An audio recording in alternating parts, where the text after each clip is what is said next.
যখন দেখবেন বৃষ্টি হচ্ছে তখন দোয়া করবেন, দোয়া কবুল হবে ইনশাআল্লাহ। দোয়া করার আগে একবার বলবেন আলহামদুলিল্লাহ, কমপক্ষে একবার বলবেন আলহামদুলিল্লাহি রাব্বিল আলামিন, একবার কমপক্ষে। মানে প্রথমে আল্লাহর প্রশংসা করবেন, তারপর একবার দরুদ পড়বেন আল্লাহুম্মা সাল্লি আলা মুহাম্মাদ ওয়া সাল্লিম, তারপর হাত তুলে দোয়া শুরু করবেন।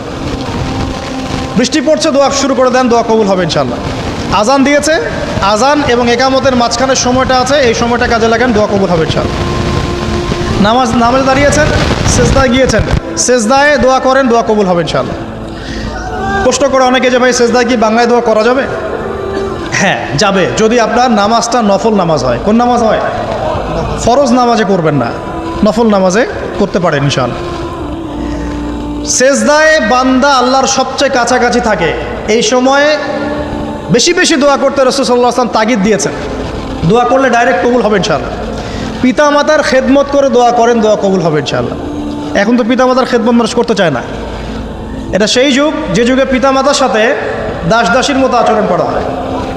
তো সন্তানরা ভুলে গেছো তোমরা যে তোমরাও একদিন পিতামাতা হবা, আমরাও কিন্তু একদিন পিতামাতা হব। যারা বিয়ে শাদী করেছে, সন্ততি হয়েছে, তারা জানে এই যে প্রসব বেদনার একটা সেকেন্ড, 1 সেকেন্ড বা 1 মিনিট প্রসব যে বেদনা মায়ের হয়, এর ঋণ আমরা সারা জীবনে শোধ করতে পারবো না। পারবেন? এই কারণেই মায়ের পায়ের নিচ জান্নাতের কথা বলা আছে।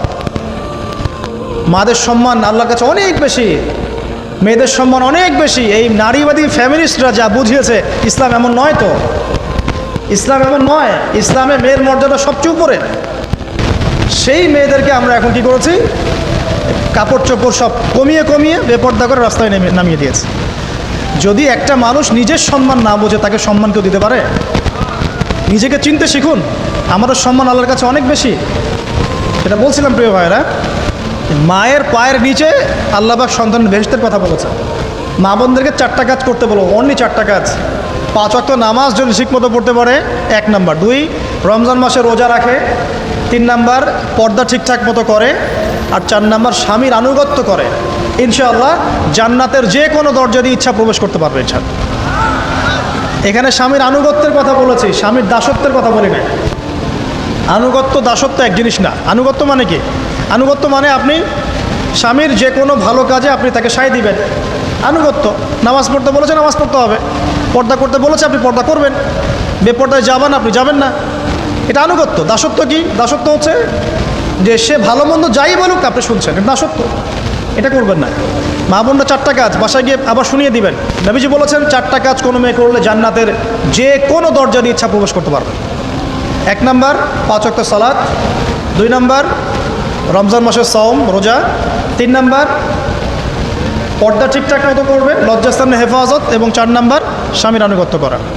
মায়ের খেদমত করে দোয়া করেন, দোয়া কবুল হবে ইনশাআল্লাহ। বাবার খেদমত করে দোয়া করেন, দোয়া কবুল হবে ইনশাআল্লাহ। কোরআন তেলাওয়াত করে দোয়া করেন, দোয়া কবুল হবে ইনশাআল্লাহ। মনে করেন শেষ রাতে উঠেছেন, মানে শেষ রাত বলতে বোঝাচ্ছি এই ধরেন যে 2টার পর থেকে, এখন 2টা 2:30টার পর থেকে নিয়ে ফজর পর্যন্ত শেষ রাতে উঠেছেন। এই সময় আপনি যা দোয়া করবেন ইনশাআল্লাহ কবুল হবে। হ্যাঁ, বলতে বাধ্য হচ্ছি, এখনকার তরুণ সমাজ ওই 2টা 2:30টার দিকে ওই যে কার কার খেলা থাকে, ওই খেলাগুলো দেখার জন্য ওঠে, তাহাজ্জুদ পড়ার জন্য উঠতে পারে না। অথচ আল্লাহ পাক বলছেন কি, যে শেষ রাতে আল্লাহ পাক প্রথম আসমানে নেমে আসেন এবং আহ্বান করেন, কে আছো আমার কাছে কিছু চাইবে আমি দিব, কে আছো আমার কাছে রিজিক চাইবে দিব, কে আছো আমাকে ডাকবে আমি তোমার ডাকে সাড়া দিব, কে আছো আমার কাছে ক্ষমা চাইবে আমি তোকে ক্ষমা করে দিই। প্রিয় যুবক ভাইরা, আল্লাহকে মূল্যায়ন করতে শিখুন। এই সময়গুলোতে দোয়া করলে ইনশাআল্লাহ তাআলা আপনার দোয়া কবুল হবে ইনশাআল্লাহ। সবচেয়ে ইম্পর্টেন্ট হচ্ছে একটা, যেটা আমরা প্রত্যেক দিন পড়ি, প্রায় 17 রাকাত নামাজ পড়ি আমরা, ফরজ নামাজ। শুধু ফরজ নামাজের কথাই বলছি। এখানে আপনি 34টা সেজদা করেন। 17 রাকাত ফরজ, 34টা সেজদা করেন। প্রত্যেক সেজদায় যদি একটা করে দোয়া করতে পারেন ইনশাআল্লাহ আল্লাহ আপনার দোয়া কবুল করবেন। দোয়া কবুল করার কিছু জায়গা বলে দিলাম, বেশি বেশি দোয়া করতে হবে। আমরা উম্মার অবস্থাগুলোকে বুঝতে শিখব।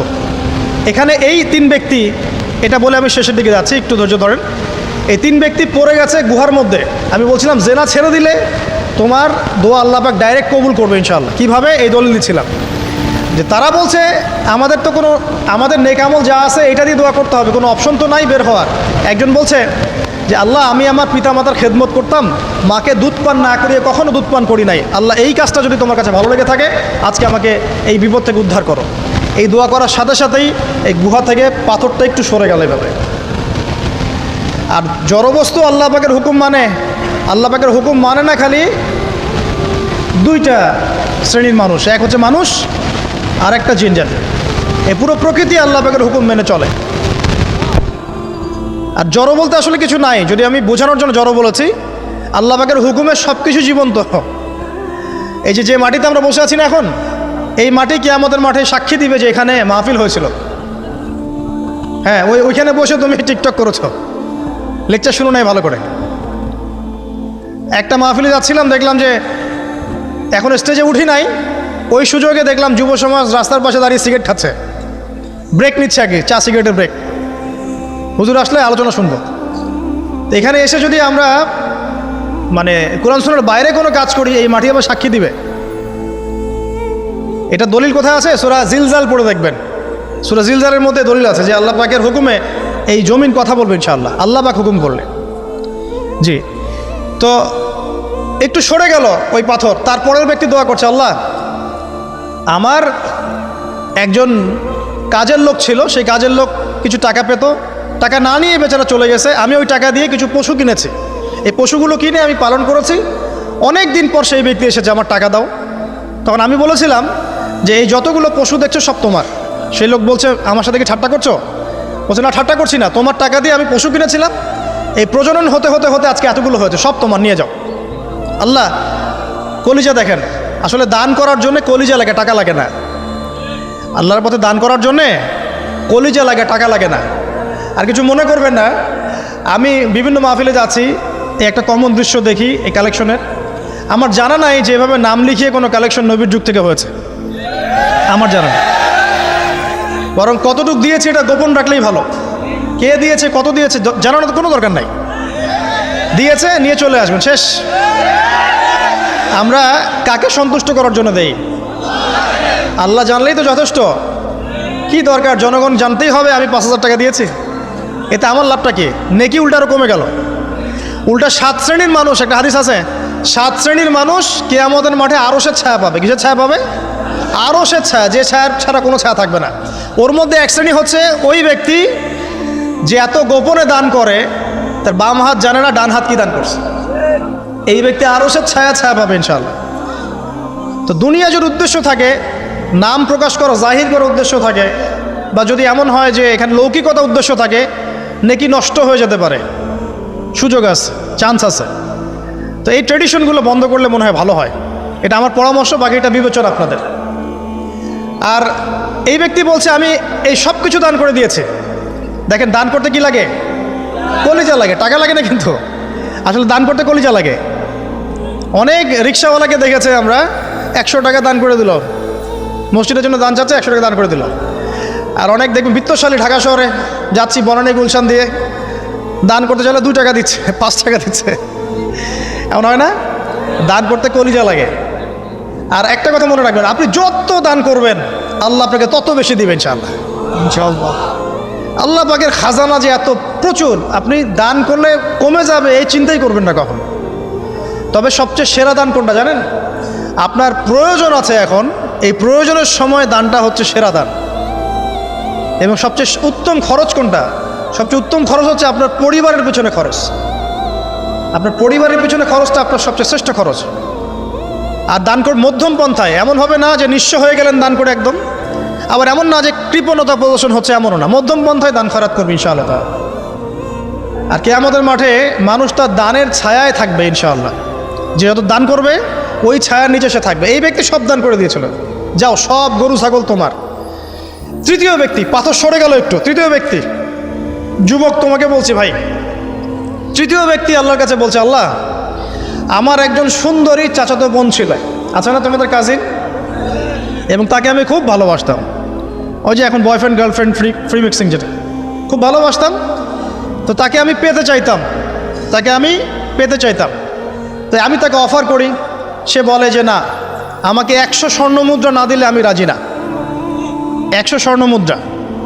এই মেয়ের অবশ্য অনেক ডিমান্ড ছিল, তাহলে বোঝা গেল 100 স্বর্ণমুদ্রা মানে অনেক। জানেন, এখন তো দেখা যায় 1500 টাকা 2000 টাকা দিয়ে মেয়ে তার ইজ্জত বিক্রি করে ফেলছে। 100 স্বর্ণমুদ্রা, আর কাউকে কিছু দেওয়াই লাগে না, এমনিই বিক্রি করে ফেলে।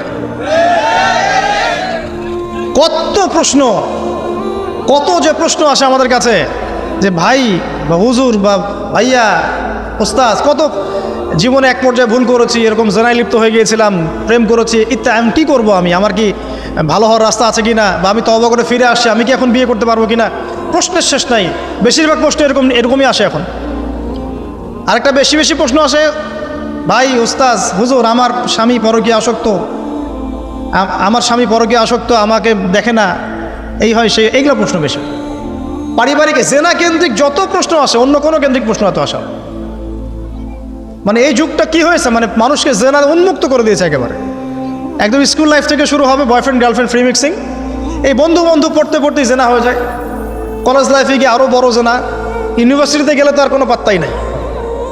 ইউনিভার্সিটির খুব কম ছেলে পাবেন সিগারেট খায় না, এবং খুব কম ছেলে মেয়ে পাবেন যারা এই অবৈধ প্রেম করছে না, খুব কম। এটাকে আমরা প্রমোট করছি আবার। বিশ্বাস করেন শুধুমাত্র সরাসরি সেক্সুয়াল সম্পর্কটাই জেনা নয়, এই মিক্সিংটাও জেনা আল্লাহ পাক বলেছে। এবং এতে করে আমাদের যুব সমাজে অধঃপতনটা হয়েছে, এটা অন্য কোনোভাবে হয় নাই। কারণ সূরা আল ইমরান পড়ে দেখবেন আল্লাহ পাক বলছেন যুয়িনা লিন-নাস হুব্বুশ শাহওয়াতি মিনান নিসা, মেয়েদের মধ্যে ছেলেদের জন্য সবচেয়ে বেশি শাহওয়াত আছে, শাহওয়াত খাহেসাত, এটা সবচেয়ে বেশি আকর্ষণ করে ছেলেদেরকে। সমাজের কাঠামো ভেঙে যাচ্ছে তো, সমাজের কাঠামো ভেঙে। আমরা তো বাইরে ভালো মানুষের লেবাস পরে আছি, দেখবেন বহু পরিবারে পরকীয়া চলছে, জানেন না, ভিতরে ভিতরে ভিতরে ভিতরে। আমরা তো লজ্জা এগুলো বলি না, চোখ লজ্জায় বলি না, চলছে এগুলো এখন কমন হয়ে গেছে। যে ফ্যাশন শোর নামে, বিউটি কন্টেস্টের নামে, এই সেই, মানে অশ্লীলতাকে প্রমোট করা হচ্ছে চতুর্দিক থেকে। রেপ ধর্ষণ দিন দিন বাড়ছে আর বাড়ছে। বাচ্চা কাচ্চা, ছোটো ছোটো বাচ্চা মেয়ে পর্যন্ত রেহাই পাচ্ছে না। এই কয়দিন আগে একটা মেয়েকে কত পিস পিস করে ভাসিয়ে দিয়েছে একেবারে, দেখেন নাই? কোথায় আছেন? সমাজটা কোথায় গেছে? আমরা ভালো মানুষের মুখোশ পরে বসে আছি। একটা মাহফিল করে কি সব হবে? কনস্ট্রাকটিভ কাজ করতে হবে। তারুণ্যের এই শক্তিটাকে আল্লাহর জমিনে দিনের প্রচার প্রসার প্রতিষ্ঠার কাজে ব্যয় করতে হবে। যতক্ষণ পর্যন্ত আমরা এরকম ভালো মানুষের লেবাস সেজে বসে থাকবো না, আমার ঘরেও ফেতনা ঢুকে আসবে, টের পাবেন না। যখন ফেতনা ছড়িয়ে পড়ে ওটাকে দমন করতে হয়। দমন না করলে ওইটা আমার ঘরেও ঢুকবে তো এক সময়। আমি একা ভালো থাকতে পারবো না তো। আরে দমন করার ক্ষমতা আল্লাহ পাক যাদেরকে দিয়েছেন তাদের উপর অবশ্য ওয়াজিব হয়ে গেছে এগুলো দমন করা। এখন তাদের উপর একটা ফরজ ওয়াজিব হয়ে গেছে দমন করা এগুলা, নাহলে আল্লাহ পাক কঠিন শাস্তির সম্মুখীন করবেন। একটা হাদিস বলে সামনে যাই, শেষ করে গুটিয়ে নিচ্ছি। নবীজি বলছেন একদিন ঘুম থেকে উঠে চোখ ঘষতে করছে লা ইলাহা ইল্লাল্লাহ, আল্লাহ লা ইলাহা ইল্লাল্লাহ। তার স্ত্রী সামনে জাইনাব বিনতে জাহাশ রাদিয়াল্লাহু আনহা, তিনি বলছেন ইয়া রাসূলুল্লাহ, কি হয়েছে, সমস্যা কি? নবীজি বলছেন ওয়াইলুল লিল আরব, আরবদের জন্য ধ্বংস, আরবদের জন্য ধ্বংস। মিন শাররি কাদ ইখতারাব, কি ভয়ঙ্কর ফিতনা ধেয়ে আসছে। তখন তার স্ত্রী বলছেন ইয়া রাসূলুল্লাহ আনুহলিকু ওয়া ফিনা সালিহুন, আমাদের মধ্যে সৎ মানুষ ভালো মানুষ থাকা অবস্থাতেও কি আমরা ধ্বংস হয়ে যাব? নবীজি বলছেন বালা, অবশ্যই, নাম, হ্যাঁ অবশ্যই ধ্বংস হবে। ইযা কাসরাতুল খাবাস, যখন সমাজের মধ্যে অশ্লীলতাকে ছড়িয়ে পড়া হবে। যখন সমাজের মধ্যে অশ্লীলতা বেহায়াপনা ছড়িয়ে পড়বে, আলেম জালেম সব ধ্বংস হয়ে যাবে। এই সময় এখন আসে নাই? আসে নাই? হারাম, একটা সামান্য একটা হারাম ঠুনকো একটা খেলাকে নিয়ে সারা বিশ্ব কি করতেছে দেখেন নাই? কি পাগল হয়ে গেছে একেবারে। কি অবস্থা মানুষের মধ্যে, কে খেলে তারও ঠিক নাই, ওই দেশের লোক আমাকে চিনে কিনা তারও ঠিক নাই, নিজের কোনো ব্যক্তিত্ব গায়রত কিছুই নাই। আশ্চর্য একটা জাতি আমরা। কে খেলছে? ভাবখানা এমন যে আমরা মনে হয় যুদ্ধ করে কাফেরদের সাথে দ্বীন ইসলাম কায়েম করে ফেলছে একদম, ভাবখানা এমন। অথচ এগুলো তৈরি করা হয় কি জন্য? যাতে মুসলিম জাতি একদিকে ফোকাস করে থাকে, অন্যদিকে ওরা তাদের উদ্দেশ্য সাধন করবে। এখন সারা ওয়ার্ল্ডের চেহারা একদিকে ফিরাইছে, এদিকে দেখো, এই যে খেলা দেখো, আর বাকি পিছনে যে কাজগুলা ঠিকই করছে ওরা। দেখবে কী কাজ করছে কয়দিন পরে দেখতে পারবেন। পাবলিকলি আমি বললাম না, কারণ বললে সব বুঝবেন না আপনারা, আর সব জায়গায় সব কিছু বলতে নাই। ওদের উদ্দেশ্য ওরা কখনো ভুলে যায় নাই। ওরা চাচ্ছে সারা বিশ্বটাকে শাসন করতে এবং মুসলিমদেরকে দমন করতে, এবং আপনাকে খেলতামাশায় ব্যস্ত রেখেছে। লাচো এখন যুবকদের কোনো হিতাহিত জ্ঞান পর্যন্ত চলে গেছে এখন। হিতাহিত জ্ঞান, তোমাকে এইভাবে চুল কাটতে কে বলছে? তোমাকে এইভাবে চুল কাটতে কে বলছে? এদিকে একদম ছিলে রেখে দিছো, এখানে মাঝখানে উঁচু একটা ময়ূরের মতো রেখে দিছো, মানে এভাবে চুল কাটতে তোমাকে কে বলছে? কে তোমাকে মেসির ফলো করতে বলছে? তোমার জন্য রাসূল সাল্লাল্লাহু আলাইহি ওয়াসাল্লামের বাবরি চুলের সুন্নত নাই? আজীব একটা ব্যাপার। দাড়ি রাখছো, বিরাট কোহলির মতো দাড়ি রাখছো, কেন? রাসূল সাল্লাল্লাহু আলাইহি ওয়াসাল্লামের মতো ছাড়া দাড়ি রাখতে পারো না? আশ্চর্য। আমাদের আদর্শ চিন্তা হবে না? নবী সাল্লাল্লাহু আলাইহি ওয়াসাল্লামের মতো এত সুদর্শন হ্যান্ডসাম মানুষ থাকতে আমি কাকে ফলো করব? যুবকদের পুরো মাথাটাকে ব্রেন ওয়াশ করে ফেলা হয়েছে, কারণ ওরা জানে খুব ভালো করেই যুবকরা যদি আল্লাহর পথে ফিরে আসে ওদের সমস্যা আছে, সমস্যা। এই কারণে তোমাদেরকে ভুলিয়ে রাখা হচ্ছে। নিজের জীবনের মূল্য দিতে শেখো। আল্লাহ রাব্বুল আলামিন তোমাকে আমাকে সৃষ্টি করেছেন, আল্লাহ পাক আমাদের হাতে এই দিনের বিজয় দেখতে চান। আল্লাহ পাক চান যেন আমরা আল্লাহর দিনটাকে পালন করি, প্রসার ঘটাই। ইনশাল্লাহ এক সময় দিন প্রতিষ্ঠা হবে ইনশাল্লাহ। আর আমরা যদি খেলতামাশায় মত্ত থাকি তাহলে দিনের প্রচার কে করবে? প্রসার কে করবে? আর সব কি ওলামায়ে কেরামের দায়িত্ব? সাধারণ মানুষের কোনো দায়িত্ব নাই? সবাই এখন এই যে ডক্টর হতে চান, ইঞ্জিনিয়ার হতে চান, ভালো কথা, হন। এবং সবসময় দেখা যায় আলেম ওলামাদের সবার ভুল ধরার চেষ্টা করতে থাকেন। আপনি নিজে আলেম হচ্ছেন না কেন? তাহলে আপনি নিজে আলেম হন না কেন? নিজে একজন মুফতি হচ্ছেন না কেন? নিজে একজন মুহাদ্দিস হচ্ছেন না কেন? এতই যদি ভুল ধরতে পারেন অনলাইনে, আপনি নিজে একজন আলেম হয়ে দেখান না কেন? তারপর দুটো কথা বলেন যাদের সামনে, দেখেন মানুষ কীভাবে রিসিভ করে। কত সহজ এই কাজটা।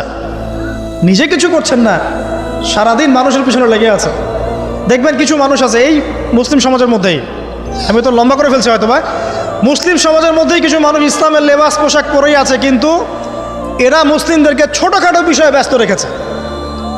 হাত বাঁধা, রফুলিয়া দেন, জোরে আমিন, পায়ে পায়ে, কিছু কিছু সিলি বিষয়ের জন্য বলছি যে বড় বড় বিষয়গুলো বাদ দিয়ে ছোটোখাটো বিষয়গুলো কিনে উম্মাকে ইখতিলাফে ব্যস্ত রেখে দিয়েছে।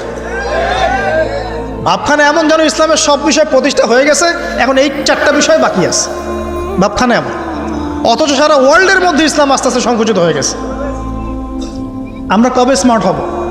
প্রিয় ভাইরা, মনে রাখবেন আমরা সবাই মিলেই মুসলিম জাতি। পলিটিক্যাল লিডার্স আছেন, প্রশাসনের লোক আছেন, আমাদের যুবক যুবতী, তরুণ তরুণী, সবাই মিলেই আমরা এই উম্মা জাতি। আমরা কেউ কারো শত্রু নই, কেউ কারো দুশ্মন নই। সবার মধ্যে ভালো কিছু পাবেন, ভালো নিয়ে নেন, খারাপটা ছেড়ে দেন। উম্মাকে ঐক্যবদ্ধ করার চেষ্টা করেন। এই ছোটোখাটো বিষয়গুলোকে ইখতিলাফ বন্ধ করেন, আল্লাহর ওয়াস্তে বন্ধ করেন। বড় বড় বিষয়গুলোর দিকে ফোকাস করেন। তরুণদেরকে শিক্ষিত করেন, আদর্শ পরিবার করেন, শিক্ষা অর্জন করেন, জ্ঞান অর্জন করেন, বড় আলেম স্কলার হন, বিশ্বকে নেতৃত্ব দেন। পলিটিক্স করলে ভালো করে করেন, যাতে করে আপনার দ্বারা দুনিয়ার দিনের খেদমত হয়, আলহামদুলিল্লাহ। ইকোনমিক্স হলে ভালো করে হন, বিজ্ঞানী হলে বড় বিজ্ঞানী হন, মানে আপনি বড় স্বপ্ন দেখেন। ইয়াং জেনারেশনকে নিয়ে আসেন ইসলামের দিকে, তাদের দ্বারা ইনশাআল্লাহ ইসলামের বিজয় হবে। ওই যুবক বলছে, আল্লাহ আমার এই চাচাতো বোনকে পেতে চাইতাম, সে 100 স্বর্ণমুদ্রা চেয়েছে। 100 স্বর্ণমুদ্রা সে বহুত কষ্ট করে অর্জন করে শেষমেশ ওকে দিল। দেওয়ার পর বলছে এখন আমাকে দাও। এখন সে প্রস্তুত, শুরু করবে, মানে দুজন কাছাকাছি এসে গেছে, এবার সেক্সুয়াল সম্পর্ক শুরু হবে কেবল। এই হওয়ার সময় এই মেয়ে বলে বসছে যে হে আল্লাহর বান্দা, আমি আমার সতীত্ব এতদিন পর্যন্ত হেফাজত করেছি, আল্লাহর দোহাই লাগে আমার সতীত্বটা নষ্ট করো না। কে বলছে? এই মেয়েটা বলছে। এবার এই ছেলে তাৎক্ষণিক সেখান থেকে উঠে গেল। হাদিসে এমন শব্দ এসেছে যে সেই ছেলে ওই মেয়ের মানে মাঝখানে বসে পড়েছে আর কি। ওখান থেকে সে উঠে গেল, উঠে স্বর্ণমুদ্রাও নিল না, স্বর্ণমুদ্রা রেখে দিয়ে সে আল্লাহর ভয় সেখান থেকে উঠে চলে আসলো, জেনা করলো না। সে বলছে, আল্লাহ ওই কাজটা যদি আমি তোমার ভয় করে থাকি, তুমি যদি জানো, আজকে এই পাথরটা এখান থেকে সরিয়ে দাও আল্লাহ। আল্লাহ পাক সেই পাথরটা পুরো সরিয়ে দিলেন এখান থেকে। চাক্ষুষ মৃত্যুর হাত থেকে আল্লাহ পাক বাঁচালেন কোন ওসিলায়? জেনা থেকে দূরে থাকার ওসিলায়। প্রিয় যুবক ভাই এবং যুবতীদেরকে বলবো, চারিত্রিক পবিত্রতা হেফাজত করেন, আল্লাহর ওয়াস্তে নিজের জীবনটাকে পবিত্র করেন, দিনের ইলম অর্জন করেন, বেশি বেশি আমল করেন, ভালো কাজে ব্যস্ত থাকেন, সমাজ কল্যাণমূলক কাজ করেন, বেশি ভালো কাজে ব্যস্ত থাকেন। খারাপ সার্কেলের সাথে মিশিয়েন না, ভালো সার্কেলে মিশেন। আলেম ওলামার সাথে সম্পর্ক রাখেন, মাদ্রাসার সাথে একটু যোগাযোগ রাখেন, দিনী হালাকাগুলোয় বসেন। এই অহেতুক ফাহেসা কাজগুলোতে সময় নষ্ট করেন না, কোরআন তেলাওয়াত করেন, বেশি বেশি করেন। দিনই বইপত্র পড়েন। এই যে ভ্রাম্যমাণ লাইব্রেরিগুলো আছে না, বই পড়েন। আমি বলছি না শুধু ইসলামিক বই পড়তে হবে আপনাকে,